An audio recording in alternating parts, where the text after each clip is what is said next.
here on this side.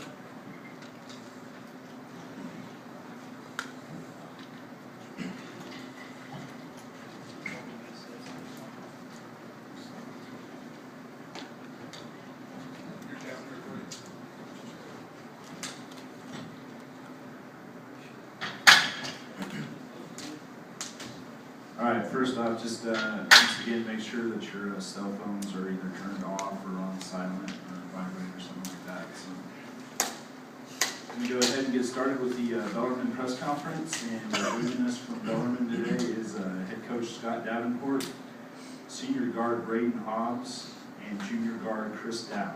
And Coach Davenport, if you could open things up with just a comment about the game.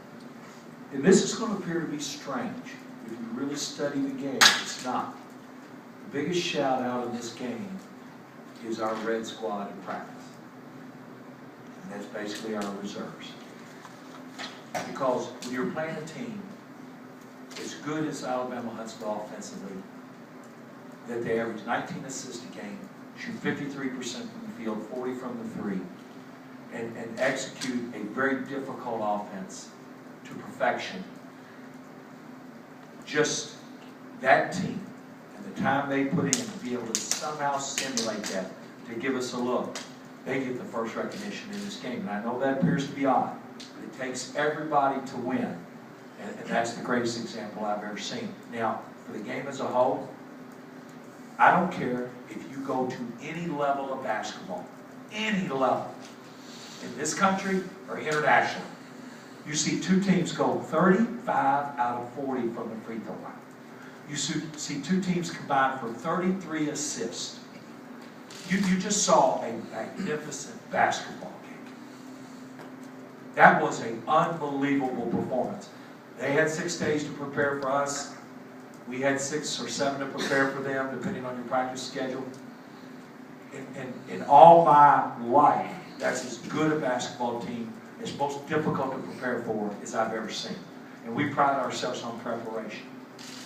And they're, in fact, I mean, they won 20 games in a row. They're 29-3. They start 3 seniors, 2 seniors, 3 juniors, 2 seniors, excuse me. They're a fabulous basketball team. That being said, I would never count out our guys.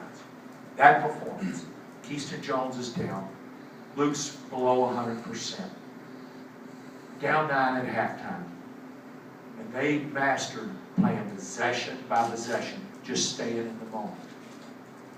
That was an incredible performance on the basketball court. Coach, what was the key there in the second half, the first 3 minutes, where you as you say, you raised a 9-point deficit, actually took the lead 3 minutes? Well, I think stops. I think it all starts with your defense. Because if you can defend them and then get away from their set defense. See, teams that play a Preston-style offense, what people don't everybody underestimates how good they are defensively. Because they face great offense all the time in practice, so they're great defenders. You have to beat that team. In most athletics, any sport, most games are lost versus a team outright wins. You have to beat them. Because you now got to get stops. Then that now can initiate your offense. I thought the tempo in the second half was the key to the game. Coach, what about Keyston? Is a knee, and what can you tell us? It's a knee, and he will be out and will be evaluated, as soon as we get him to the You don't expect him to play? No. Great at halftime, 1 of 4, missed only one. You only took 1 shot in the second half. For you to contribute defensively and in other ways, talk about that, your need to contribute to that, with that,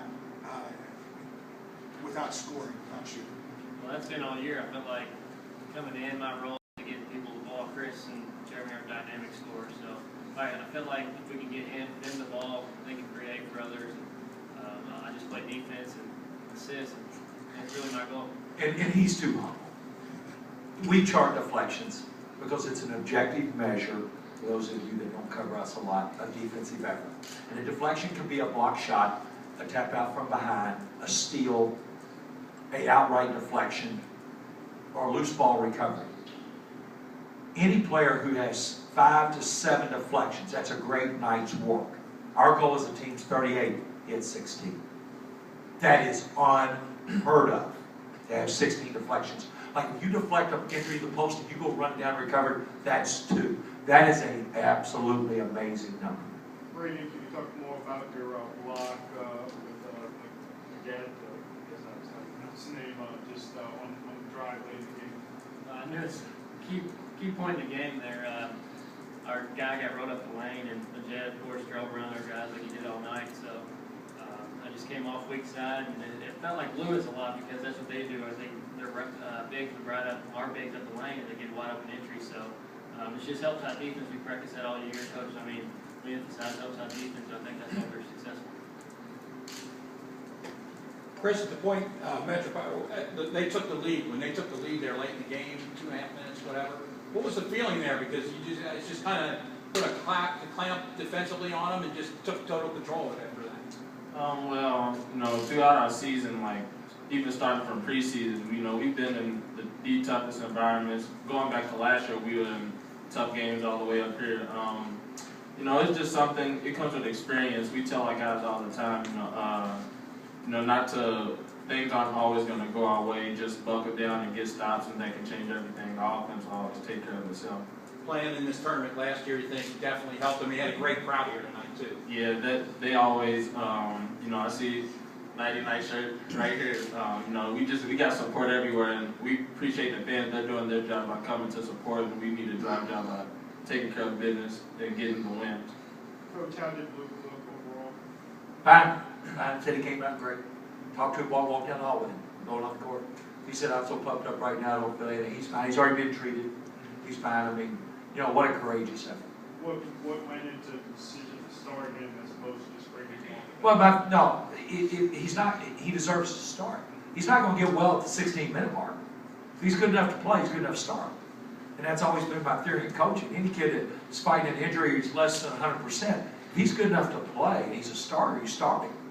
I wish he'd get well at the 16-minute mark, but that wasn't going to happen. And it took him time, but he's a very courageous young man. And I'm going to echo what Chris said.